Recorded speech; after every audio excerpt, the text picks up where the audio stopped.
तो हेलो दोस्तों, स्वागत है आप लोग का हमारे एक और वीडियो में। आज हम पढ़ेंगे मोस्ट इम्पॉर्टेंट क्वेश्चन। क्या पढ़ेंगे? मोस्ट इम्पॉर्टेंट क्वेश्चन किस चैप्टर का? चैप्टर 2 संघवाद। किसका? संघवाद का। वेरी मोस्ट इम्पॉर्टेंट क्वेश्चन जो पेपर में आने की संभावना है। तो उसको हम देखते हुए पहले हम देखेंगे बहुविकल्पीय प्रश्न। क्या देखेंगे? बहुविकल्पीय प्रश्न। तो बहुविकल्पीय प्रश्न में हम पहला क्वेश्चन देखते हैं, भारत की राजभाषा क्या है? भारत की राजभाषा क्या है? भारत की राजभाषा क्या है? तो भारत की राजभाषा क्या है? हिंदी है। भारत की राजभाषा हिंदी है।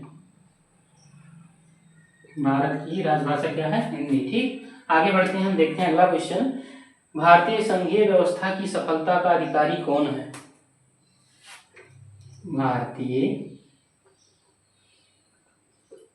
संघीय व्यवस्था की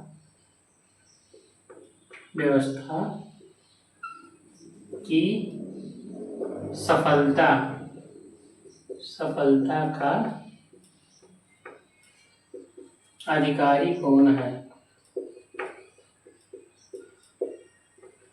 अधिकारी कौन है? तो भारतीय संघीय व्यवस्था की सफलता का अधिकारी कौन है?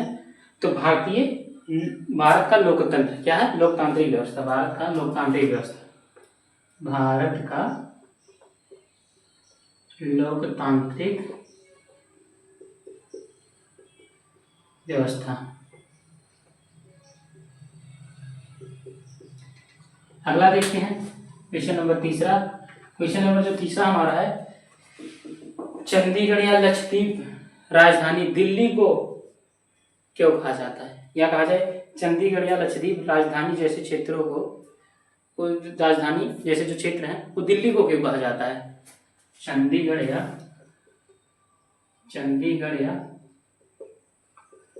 लक्षद्वीप जैसे क्षेत्रों को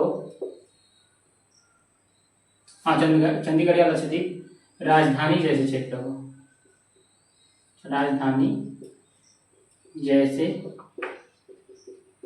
क्षेत्रों को दिल्ली क्यों कहा जाता है? तो क्यों कहा जाता है? क्योंकि दिल्ली हमारा क्या है? केंद्र शासित प्रदेश। क्या है? केंद्र शासित प्रदेश। क्या है? केंद्र शासित प्रदेश। ठीक, ये हो गया। आगे बढ़ते हैं क्वेश्चन नंबर 4। क्वेश्चन नंबर 4 है हमारा, केंद्र और राज्य सरकारों के बीच विधायी अधिकारों को कितने हिस्सों में बांटा गया है? केंद्र और राज्य सरकारों के बीच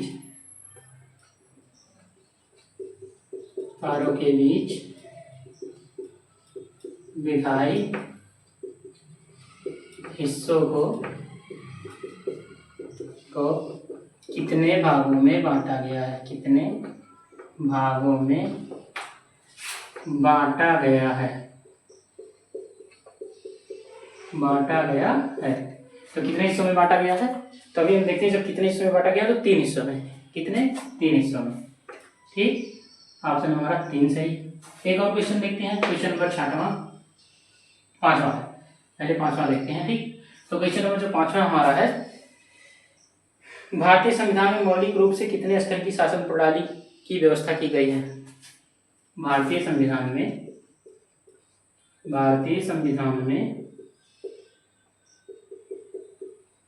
मौलिक रूप से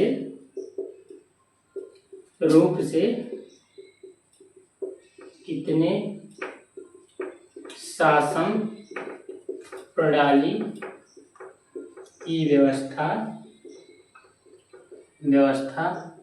की गई है? ठीक, तो कितने स्तर की शासन व्यवस्था की गई है? तो 2 स्तर की। कितने? 2 स्तर की। 2 स्तरीय, चाहे 2 स्तर रहेगा ऑप्शन में, चाहे 2 स्तर ये रहेगा, दोनों सही है। ठीक, ये हो गया 5 क्वेश्चन कंप्लीट। तो अगर आप लोग स्क्रीनशॉट लेना चाहें तो ले सकते हैं। बढ़ते हैं आगे। हो गया है, चलिए बढ़ते हैं आगे।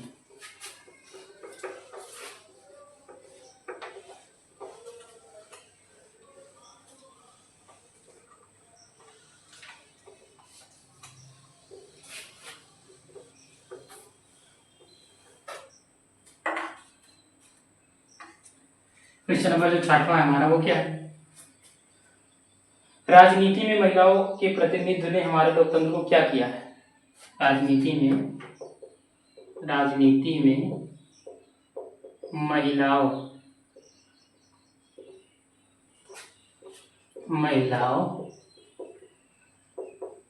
के प्रतिनिधित्व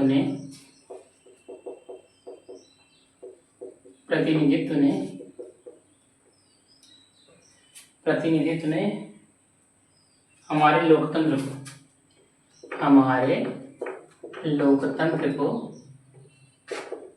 को क्या किया है? ठीक, तो क्या किया है? हमारे लोकतंत्र को मजबूत किया है। क्या किया है? मजबूत।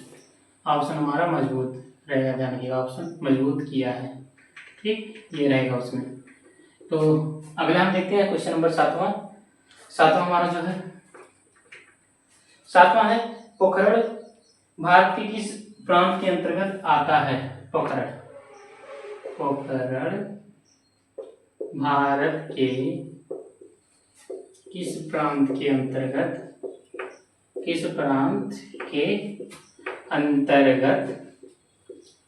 आता है? तो किस प्रांत के अंतर्गत आता है? राजस्थान। किसके अंतर्गत आता है? राजस्थान के। ठीक, राजस्थान के अंतर्गत ये आता है पोखरण। ठीक, आगे हम बढ़ते हैं। सत्ता की साझेदारी के कौन से रूप को संघवाद कहा जाता है? सत्ता की साझेदारी के कौन से रूप को संघवाद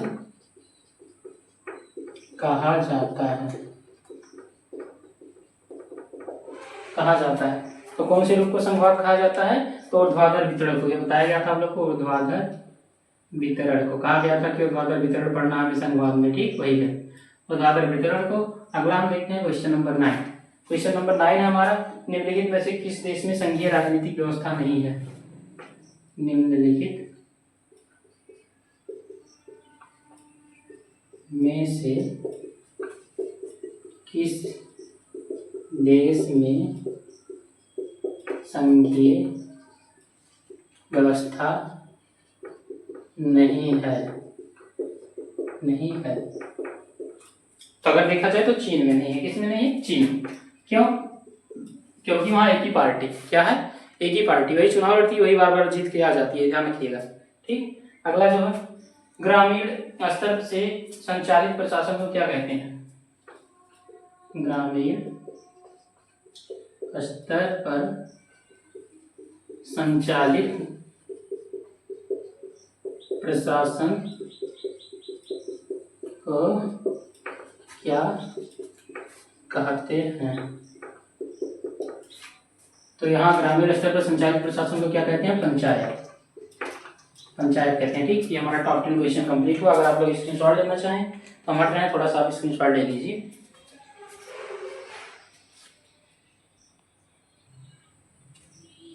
तो हो गया, अब हम बढ़ते हैं आगे।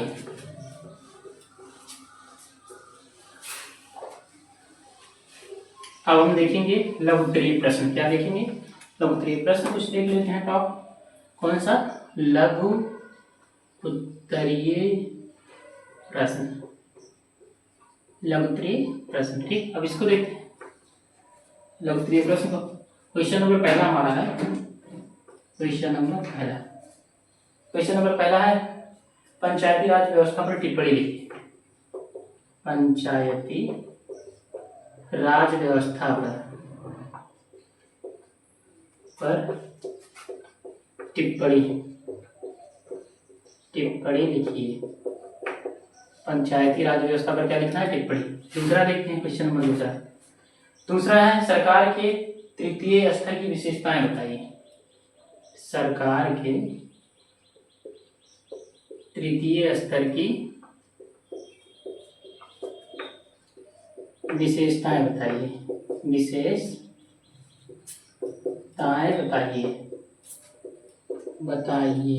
ठीक, ये हो गया।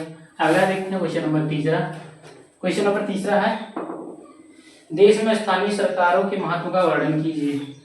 देश में स्थानीय सरकारों के महत्व का वर्णन कीजिए। ठीक, आगे हम बढ़ते हैं 3-4। गठबंधन सरकार से आप क्या समझते हैं? गठबंधन सरकार से आप क्या समझते हैं? आप क्या समझते हैं? ये हो गया। एक और देख लेते हैं। एक और क्वेश्चन हमारा, सत्ता के विकेंद्रीकरण से आप क्या समझते हैं? या फिर सत्ता का विकेंद्रीकरण क्या होता है? सत्ता का विकेंद्रीकरण क्या होता है? ठीक, ये हो गया कंप्लीट हमारा क्वेश्चन 5। अगर आप लोग स्क्रीनशॉट लेना चाहें तो ले सकते हैं। फिर बढ़ते हैं आगे।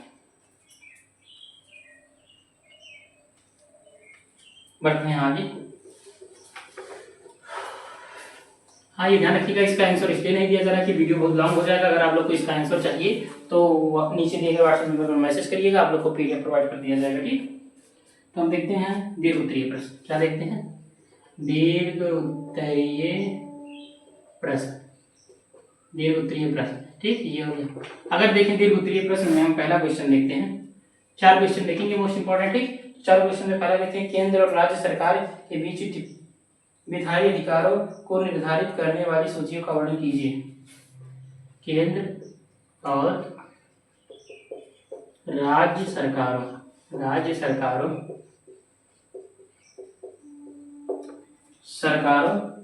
के बीच विधायी अधिकारों के बीच विधायी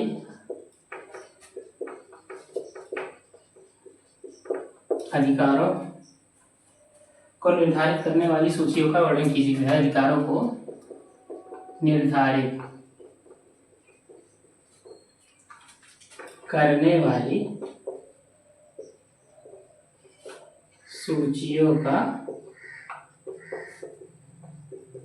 वर्णन कीजिए।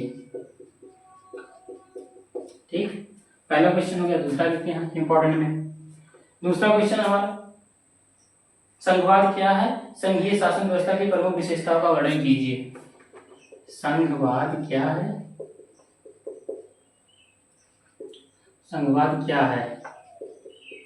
ठीक, संघवाद क्या है? संघीय शासन व्यवस्था की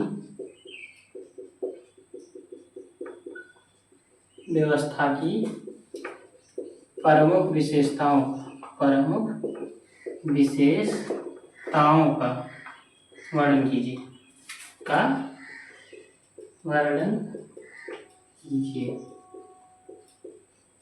ठीक, अगला क्वेश्चन देखते हैं। भारत किस प्रकार का एक संघीय देश है? उदाहरण से समझाइए। भारत किस प्रकार का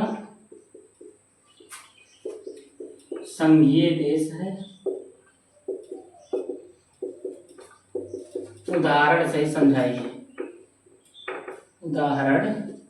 सहित समझाइए। ठीक, ये हो गया।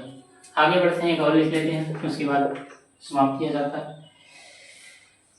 एक और हम देखते हैं, तो इसमें हमारा क्वेश्चन देखते हैं मोस्ट इंपॉर्टेंट में। एक और हम देख लेते हैं, तो हमारा है, सत्ता का विकेंद्रीकरण क्या है? विकेंद्रीकरण के पीछे की बुनियादी अवधारणा का वर्णन कीजिए। सत्ता का विकेंद्रीकरण क्या है? सत्ता का विकेंद्रीकरण क्या है? ठीक, क्या है? विकेंद्रीकरण के पीछे की बुनियादी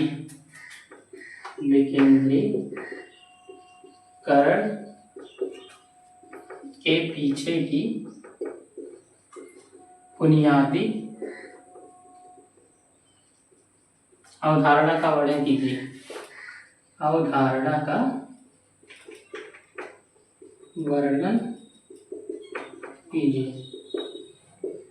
ठीक, ये हो गया कंप्लीट। तो आप स्क्रीनशॉट ले सकते हैं। ठीक, तो ये ध्यान रखिएगा, आप लोग को आंसर इसलिए इसमें नहीं लिखा जा रहा है कि आंसर लिखेंगे तो बहुत लॉन्ग हो जाएगा वीडियो। ठीक, तो इसलिए अगर आप लोग को आंसर चाहिए तो आप क्या कर सकते हैं, व्हाट्सएप नंबर पे मैसेज करिए, वहाँ आप लोग को इसका आंसर प्रोवाइड कर दिया जाएगा।